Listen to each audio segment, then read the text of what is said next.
And we're back, and I got to tell you, hang on to your seat because, well, the one you're sitting in, because we're fixing to hear from a gentleman who knows everything there is to know about recycling, and he's right here in Tulsa, and you're going to want to hear this, I promise you. Robert Pickens is, let me get the title right. You're with American Waste. What are you there? I'm the Vice President of Recycling for American Waste Control. So you know everything there is to know about recycling. Yes, we operate Mr. Murph in Tulsa. So that is where all the curbside recyclables go. If you're in Tulsa, Jinx, Bixby, Glenpool, and Broken Arrow, they come into us. Also, if you recycle at our Mr. Murph bins throughout the Tulsa metro area, that comes back into our facility. And Mr. Murph 2.0 is up and running now and bigger and better than ever. Well, I got to ask you, where does the name Mr. Murph come from? Well, Murph is an acronym in our industry and that stands for its MRF, Material Recovery Facility. And we wanted to come up with a way to help educate and be able to promote recycling. So we came up with a character, and his name is Mr. Murph, but it's spelled M-U-R-P-H. So we kind of just correlated the two to kind of help piece that together. I got it. Well, a couple of quick questions, and then we're going to show the folks at home what's going on with Mr. Murph. Okay.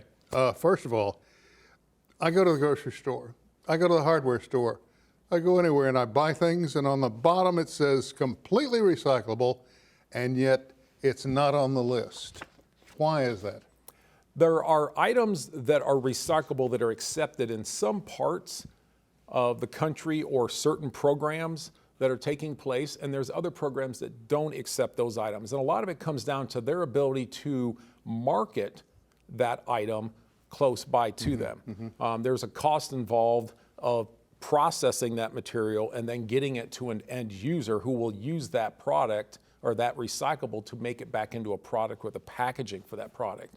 So a lot of times when you look at the label and it says recyclable, the best thing to do is to check it out. So we always ask people, when in doubt, check it out. Go to feedmrmurph.com and you'll have a list of the items that are acceptable that can go into the recycle cart. If you don't want to check it out, toss it out. And the reason why is if you're placing items in the recycle cart that you're not sure that can be recycled, then it could cause damage to our system or our people that are working up on the system from there. And you sure don't want batteries going through. Right. We've seen what can happen with yes, batteries. We can see what happens when batteries get in and get in the wrong area of our facility. They can be devastating. We have some video we're going to roll. Okay. And I want you to watch, and we're going to talk about that. We're actually seeing Mr. Murph at work. Right. So here we are. First of all, what am I seeing? So what you're looking at there is what we call our tip floor, and that's where the recyclables are staged. So they get tipped out of the truck and staged on the floor at this point. Then we load the recyclables with that wheel loader that you saw there, and it takes it over to what we call a metering bin, and we place it in the metering bin, and that's what helps feed it onto our system. What you're looking at there, the gray units, those are robots. We're using robots to help us separate the recyclables. Wait a minute. Artificial intelligence is at work here. Correct. Yep. We are using artificial intelligence to help us identify items that shouldn't be in the recyclables and remove those, or to sort an item that went in the wrong direction out. One would think, looking at this, that anything going through there would work. Well, as you can see in that one photo, we got a lot of things that twist and turn. So if there's something that's what we call a tangler that can wrap around garden hoses. There's a prime example right there. A prime example right there that can cause havoc in our system. It can also disrupt the ability for our system to separate recyclables, containers, and bottles from paper. So that is our optical sorter, and there we're separating out the different types of plastics that are coming through. That is just one of two. That is the acceleration belt as they go through. We're using light and an item we call a spectrometer to identify the plastics, and it will separate the plastics we need to get out. Right there is one of the screens that's showing our artificial intelligence that we can set up, and we can see what's coming through. Now, is a robot in charge of the grabber? That is the robot right there. There's two robots in there that are separating those items out. How many robots altogether? We have 9 total robots in the system now. Amazing. Well, I can sit here and already, and you know this. I mean, I'm not telling you anything you don't know, but I'm just now learning, and there's another robot. Yes.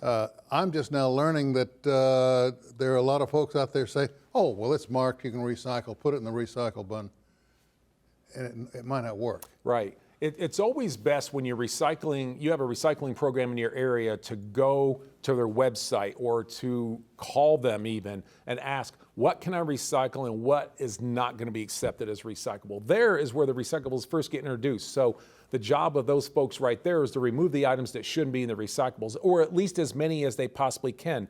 That belt, while it doesn't look that way, is moving at 85 feet a minute. No kidding. So we have belt speeds that move over 400 feet a minute, 250 feet a minute. So as it moves through, there's a series of mechanical devices and automated devices that help us separate the recyclables. That there is an eddy current. That is how we're separating the aluminum cans away from the other containers. And it's using electromagnetics to do that. So as the cans get closer to the end of that, it just jumps and leaps right off the belt over onto another conveyor and separates out. But that puppy was a nightmare to put together. So it was quite a process to put together. It took a little over 3 months to put everything together and then get it in and get it running up and going again. A lot of wiring. We have well over 16 miles of wiring inside the building that had to be ran to go into all the different components. Another example. And that's our metering bin. That's where the recyclables first get put on the conveyor belt to go up. And that's a very handy. You can see a garden hose right there. It shouldn't be in there. We ask people only recycle items that are in the kitchen, the laundry, and the bath. Do not place any item in the recycle cart or the recycle bin if it comes from the garage, shed, or yard. And the reason why, there is a pool cleaner unit right there. And the reason for that is there was a lot of combustible and flammable items in the garage and the shed and the yard. There's a lot of tanglers, as you see right there. Garden hoses. Yep. Garden hoses, rope from there. So there's items out there that can be dangerous to our employees and also damage our equipment. So when you look at the recycling programs, there's actually not much to it, because when you look at the kitchen, laundry, and bath, a lot of those items in the refrigerator, the kitchen food cabinets, are likely going to be acceptable in the program. If you find one of these on your garbage can or recyclable can, that doesn't necessarily mean the recyclable cops are going to show up at your front door That's saying, correct, yeah. you're coming with us for 30 days. Yeah, we're not bringing the brute squad out to your house anytime soon. So if your cart has a tag on it, what it is there's items in there that should not be in the cart, and they're just asking you, hey, here's the items that shouldn't be in here. Please remove those or don't place them in the cart any longer, is what that tag represents. If it continues, then your recyclables may not be dumped. They may ask you to go back through them, remove all those items that shouldn't be in it, and then place it back out at the curb, and then it'll get picked up. Robert, we got less than 3 minutes, and I've got so much. I wish we had more time with you. You are able to take some of these things and sell them. For example, car manufacturers. What do they get out of our recyclable? For instance, our milk jugs.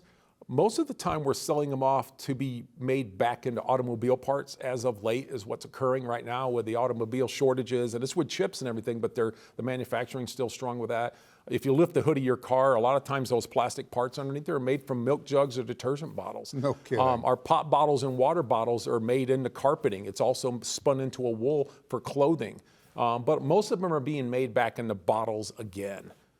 So we have a partnership with a company that we ship them down. Our pop bottles and water bottles are going down to Mexico. They're being made back into flake.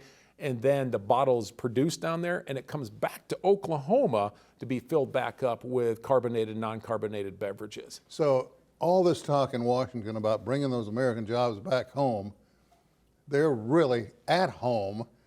The boys in Washington just don't realize it. Right, yeah, they don't realize it. In Oklahoma especially, Oklahoma has a vast manufacturing sector that uses recyclables to produce the packaging a product goes in, or the product itself. 95% of the recyclables at Mr. Murph stay in the state of Oklahoma. They're going to manufacturers to be made back into packaging or a product that goes back in there. And we purposely look for companies that can use our recyclables and keep it in Oklahoma to support the economy and jobs here in Oklahoma. Do they know this in Oklahoma City? I mean, have they figured this out yet? I do not know. I'm hoping they have, but I do not know. So I'm not trying to drag you into no, politics. that's okay.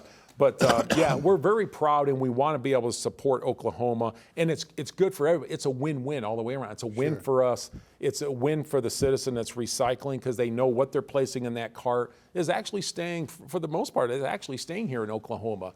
Some of the items that don't, they're all staying here in the United States. We do not ship anything export as far as outside into China. We have never shipped into China. We would have the ability to do so through the Port of Tulsa or through trucks coming out of Dallas or Kansas City, but we opt not to do that. We keep everything here in the United States. If you go to the website, and if you don't have one of these, if you go to the website, you get the same information, and you can peruse it, at great length. But on one side, things you should put in your blue cart: aluminum, steel cans, cardboard and paper, plastic bottles and jugs, glass jars and bottles.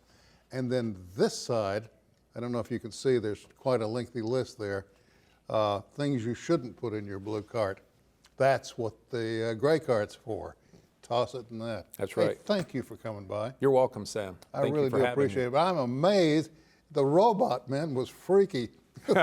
Arms on that thing. They take a little used to getting to it. Yeah, they're different, that's for sure. Does it run 24/7? No, we do not. We run an 8-hour shift Monday through Friday, and then we will run Saturdays occasionally, especially during the holiday season when we get more material in. We'll usually run on a Saturday as well. Which brings to mind very quickly, can you put Christmas wrapping paper in recyclables? You can if it's non-glossy or glittery. If it's not really glossy or glittery, it's just the plain, it looks like the newspaper type of wrapping paper. It looks like your newspaper. You can place that in your recycle cart during the We're out holidays. of time. I want you to come back. Okay. Thanks, Robert. That's it for this edition of Perspectives. Thank you for joining us, and we will see you next time.